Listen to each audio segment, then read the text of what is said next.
Hey guys, in this video I will show you how to withdraw money from BlockDag. Alright, let's begin.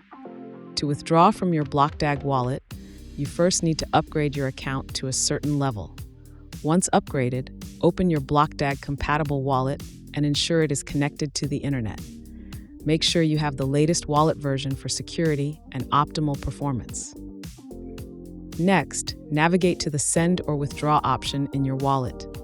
Enter the recipient address, which should be your exchange or bank wallet that supports BlockDag withdrawals. Then enter the amount you want to withdraw. Double-check both the amount and recipient address, as blockchain transactions cannot be reversed. Review the transaction fee, as BlockDag typically offers lower fees, but confirm the exact amount to fit your budget. Once everything is correct, confirm the transaction. Your wallet will generate a transaction ID, which you can use to track its progress on the BlockDag Explorer. Wait for confirmation. Withdrawal times vary based on network traffic, but BlockDag's high-speed processing ensures quick transfers.